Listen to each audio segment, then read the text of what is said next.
Hello दोस्तों, नमस्कार। बहुत स्वागत है आपका एग्जाम गुरुजी चैनल के डेली करंट अफेयर्स के वीडियो में। आज 6 जुलाई 2022 है और आज के वीडियो की पीडीएफ डाउनलोड करना मत भूलिएगा। ये पीडीएफ आपको मिल जाएगी हमारे टेलीग्राम चैनल पर, जिसकी लिंक नीचे डिस्क्रिप्शन में दी गई है। वीडियो में आगे बढ़ेंगे, बात करेंगे थॉट ऑफ द डे की। आज का हमारा मोटिवेशनल पावरफुल थॉट है कि आपका भविष्य उससे बनता है जो आप आज करते हैं, कल नहीं।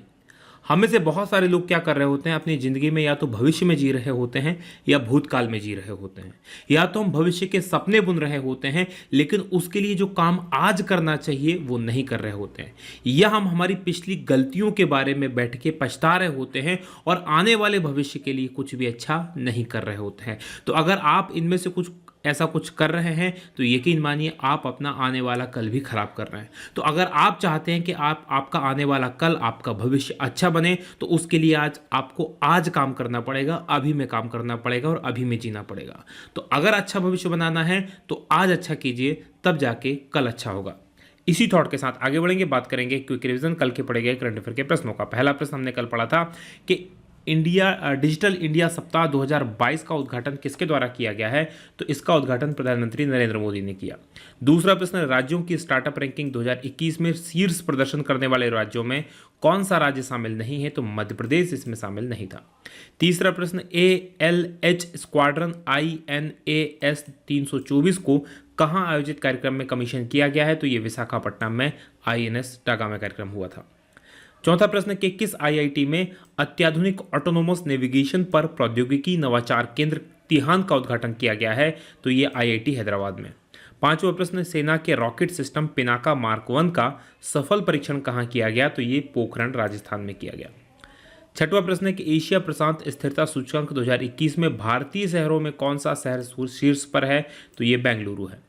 सातवां प्रश्न, कि बैंक बोर्ड ब्यूरो को बदलकर क्या कर दिया गया है, तो इसको बदलकर वित्तीय सेवा संस्थान ब्यूरो कर दिया गया है। आठवां प्रश्न, हाल ही में टेस्ट मैच के एक ओवर में सर्वाधिक स्कोर करने का विश्व रिकॉर्ड किसने बनाया है, तो ये जसप्रीत बुमराह ने बनाया है। नवा प्रश्न, कि इलोर्डो कप मुक्केबाजी टूर्नामेंट किसने स्वर्ण पदक जीता है, तो ये अल्फिया पठान और गीतिका हैं जिन्होंने स्वर्ण पदक जीता था।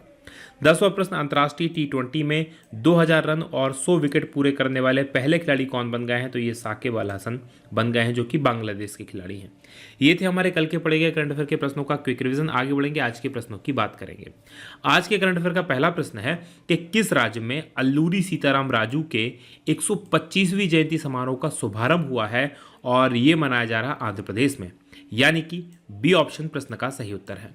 डिटेल देख लीजिए और जानिए कौन थे अल्लूरी सीताराम राजू। तो प्रधानमंत्री नरेंद्र मोदी ने 4 जुलाई को आंध्र प्रदेश के एक जगह है भीमावरम, वहाँ पर अल्लूरी सीताराम राजू, इनका 1 साल चलने वाला प्रोग्राम, जयंती का प्रोग्राम है, 125वीं जयंती का इसका शुभारंभ किया है। और 30 फुट की कांस्य प्रतिमा का भी अनावरण किया गया। ये प्रतिमा है जिसको आप इस तस्वीर में देख सकते हैं। आंध्र प्रदेश के लवसिंगी में अल्लूरी सीताराम राजू मेमोरियल जनजातीय स्वतंत्रता सेनानी संग्रहालय भी बनाया जा रहा है, तो ये भी आप याद रखेंगे। 4 जुलाई 1897 को इनका जन्म हुआ था और ये पूर्वी घाट क्षेत्र, जो कि आंध्र प्रदेश के क्षेत्र में आता है, इसमें जनजातीय समुदायों के हितों की सुरक्षा के लिए अंग्रेजों के खिलाफ इन्होंने लड़ाई लड़ी थी। याद रखिएगा, ये जनजातीय समुदाय से स्वयं नहीं आते थे, उसके बाद भी इन्होंने जनजाति के जो लोग थे उनकी जो प्रॉब्लम्स थी उनके लिए लड़ाई लड़ी थी। और इन्होंने रंपा विद्रोह का नेतृत्व किया था। 1922 में ये रंपा विद्रोह शुरू हुआ था। अब हाल ही में एक मूवी आई थी RRR, आपने बहुत सारे लोगों ने वो मूवी देखी होगी, और अगर वो मूवी आपने नहीं देखी हो तो नाम तो सुना ही होगा। उसमें इन्हीं का किरदार निभाया था रामचरण ने। लेकिन उस मूवी में जो कहानी है और जो इनकी ओरिजिनल कहानी है, वो जो मूवी में कहानी है वो काफ़ी हद तक, बहुत हद तक काल्पनिक है, 90% काल्पनिक है। तो ये आपको याद रखना है कि ये मूवी इन्हीं से संबंधित थी। बात करेंगे आंध्र प्रदेश की, तो यहाँ की राजधानी अमरावती है, मुख्यमंत्री जगमोहन रेड्डी हैं और राज्यपाल विश्वभूषण हरिचंदन हैं। बात करें दूसरे प्रश्न की, कि भारत के INS सतपुरा और P8I ने कहाँ आयोजित हो रहे रिमपैक अभ्यास के हार्बर चरण में हिस्सा लिया है।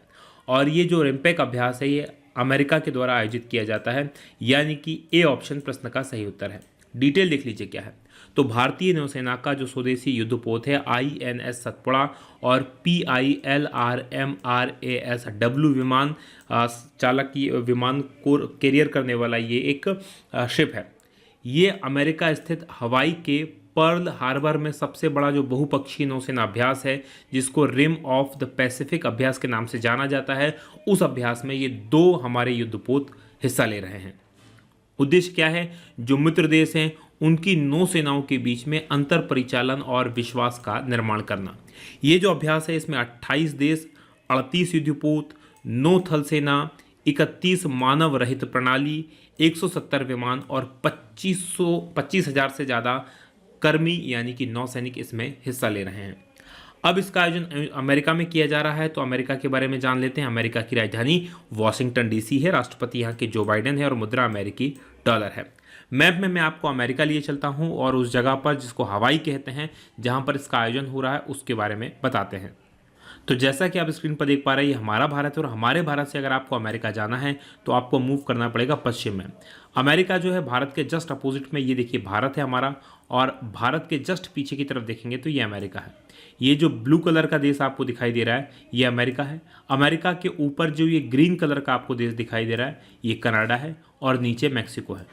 अब अमेरिका में अगर हवाई द्वीप की बात करें तो हवाई द्वीप यहाँ पर पैसिफिक ओशियन यानी कि प्रशांत महासागर में ये जो द्वीप दिखाई दे रहे हैं इनको हवाई द्वीप के नाम से जाना जाता है, राइट। यहीं पर आपने नाम सुना होगा होनोलुलु, वो जगह हवाई में ही स्थित है और यहीं पर इसका आयोजन किया जा रहा है। ये हवाई है, राइट, हवाई आइलैंड, और अलग अलग आइलैंड है, मऊ आइलैंड, ओहायो आइलैंड, तो ये आइलैंड से यहाँ पर ही ये जो प्रोग्राम है, ये अभ्यास है रिम्पेक, इसका आयोजन हो रहा है। आगे बढ़ेंगे, बात करेंगे अगले प्रश्न की। अगला प्रश्न तीसरा है कि इंफ्रारेड प्रकाश को नवीकरणीय ऊर्जा में परिवर्तित करने में सक्षम सामग्री की खोज करने वाला Jawaharlal Nehru centre for advance scientific research कहाँ स्थित है? और ये स्थित है बेंगलुरु में, यानी कि डी ऑप्शन प्रश्न का सही उत्तर है। डिटेल देख लीजिए और क्या खोज है इसके बारे में जान लीजिए। तो वैज्ञानिकों ने एक नई सामग्री की खोज की है जो उच्च दक्षता की जो इंफ्रारेड प्रकाश होता है, इंफ्रारेड किरणें जो होती हैं, उसका उत्सर्जन, खोज और संशोधन करके उसे सौर ऊर्जा, थर्मल ऊर्जा संरक्षण या ऑप्टिकल संचार उपकरणों के लिए उपयोगी बना सकती है। यानी कि इंफ्रारेड जो रेज होती हैं उनको यूज़ करके इस प्रकार की चीज़ों के लिए हम यूज़ कर सकते हैं, सौर ऊर्जा के रूप में उसको यूज़ कर सकते हैं।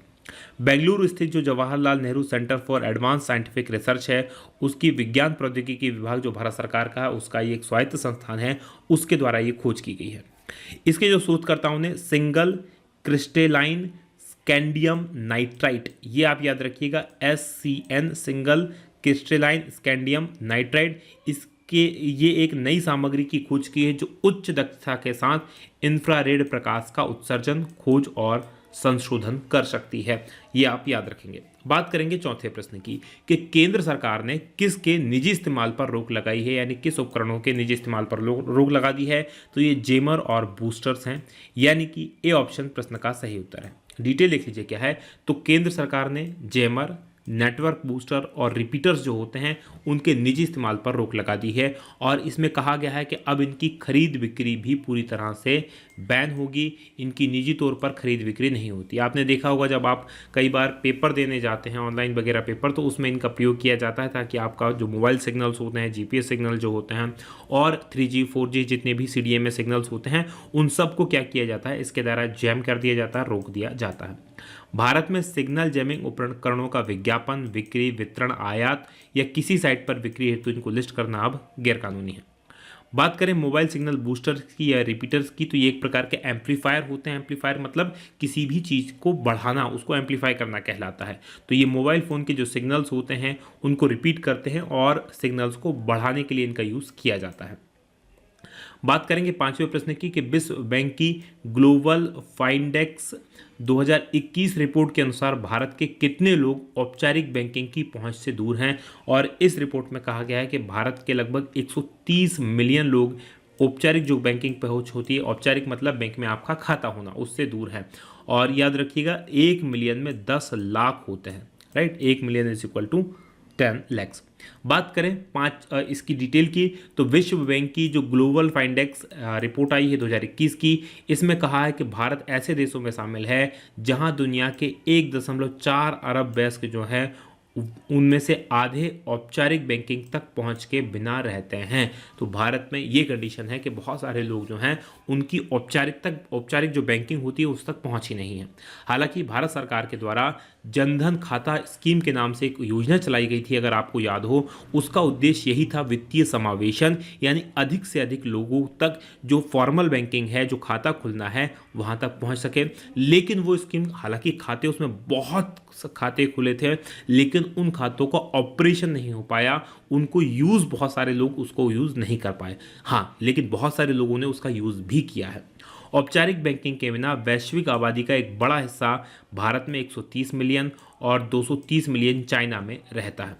और इस रिपोर्ट के अनुसार 2021 में दुनिया भर के लगभग 76% वयस्कों का किसी न किसी वित्तीय संस्थान में या मोबाइल मनी प्रदाता के माध्यम से खाता खुला था। और 2011 की इस आंकड़े की बात करें तो 51% थे जो जिनका इस प्रकार का खाता हुआ था।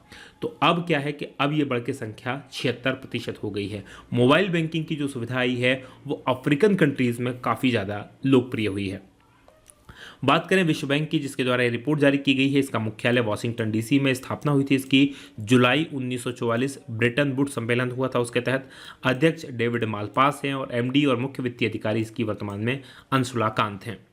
बात करेंगे छठवें प्रश्न की कि राष्ट्रीय खाद्य सुरक्षा अधिनियम यानी कि NFSA, इसके क्रियान्वयन के लिए जारी राज्यों की रैंकिंग में कौन सा राज्य शीर्ष पर रहा है? तो इसमें उड़ीसा शीर्ष पर रहा है, यानी कि बी ऑप्शन प्रश्न का सही उत्तर है। डिटेल लिख लीजिए क्या है। तो जो राष्ट्रीय खाद्य सुरक्षा अधिनियम है उसका क्रियान्वयन किया जाता है। राष्ट्रीय खाद्य सुरक्षा अधिनियम के तहत क्या होता है, जो PDS होती हैं, पब्लिक डिस्ट्रीब्यूशन सिस्टम जो होता है उसको, यानी कि जो लोगों को खाद्यान्न मिलता है, जिसे सोसाइटी से, कंट्रोल की दुकान से जाके आप खाद्यान्न लेते हैं, बहुत सारे लोग लेते हैं, तो उसको सिस्टम को किन राज्यों ने अपने यहाँ अच्छे से इम्प्लीमेंट किया है उसकी ये रैंकिंग है। और इसमें उड़ीसा जो है शीर्ष पर है, इसके बाद उत्तर प्रदेश नंबर 2 पर और आंध्र प्रदेश नंबर 3 पर है।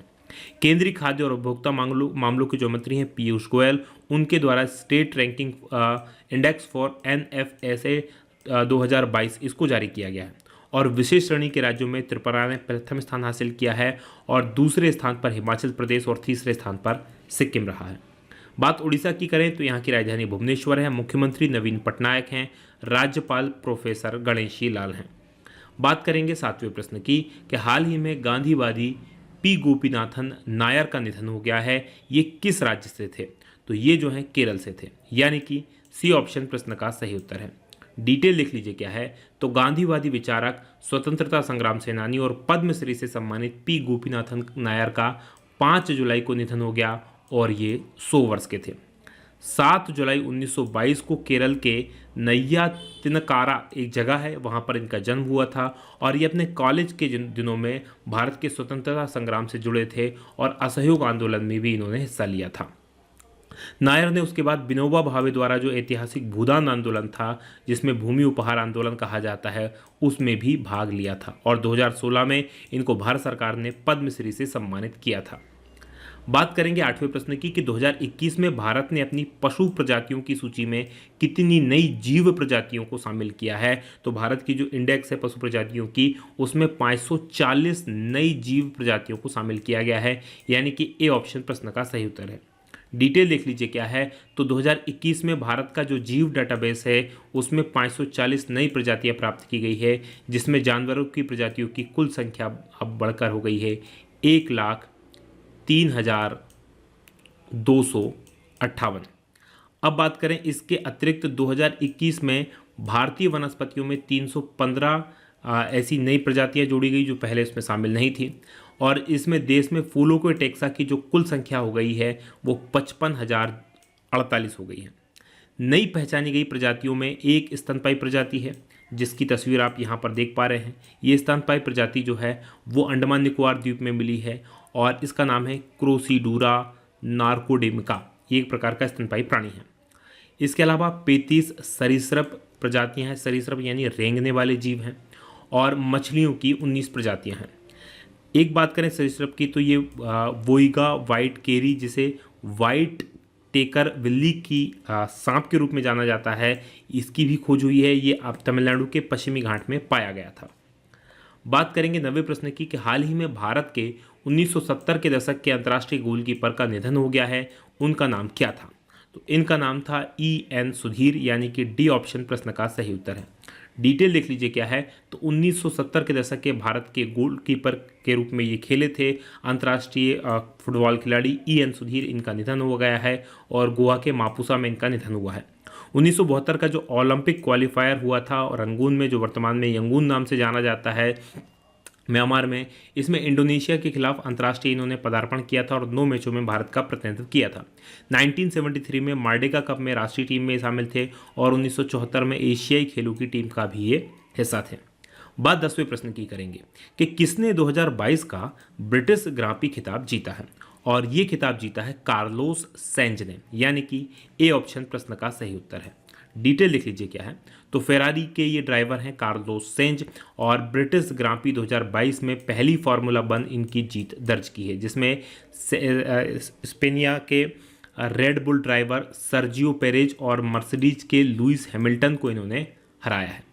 सेंज की जीत ने रेड बुल के लगातार 6 जीत थी, पिछली 6 ग्रां प्री रेड बुल जीत रहा था, तो उसको इन्होंने क्या किया है, समाप्त किया है। ये था आज का हमारा करंट अफेयर का वीडियो। अब बात करेंगे हम कल के सवाल की। कल मैंने आपसे प्रश्न पूछा था कि फाइनेंशियल एक्शन टास्क फोर्स के अध्यक्ष के रूप में किसने कार्यभार ग्रहण किया है, और ये कार्यभार ग्रहण किया है T राजा कुमार ने, यानी कि ए ऑप्शन प्रश्न का सही उत्तर है। अब आज के सवाल मैं आपसे पूछता हूँ। आज का सवाल है कि केतन-जी ब्राउन जैक्सन किस देश की सुप्रीम कोर्ट की पहली अश्वेत महिला जज बनी हैं, और ये कमेंट करके जरूर बताइएगा कि किस देश में बनी है। ये वीडियो कैसा लगा ये बताना मत भूलिएगा, और अगर आप अभी तक इस वीडियो को देख रहे हैं तो मतलब आप अपनी पढ़ाई के प्रति बहुत सिंसियर हैं। मैं आप सबकी सफलता की कामना करता हूँ। आज का करेंगे वीडियो समाप्त। आप लोगों का धन्यवाद। जय हिंद, जय भारत।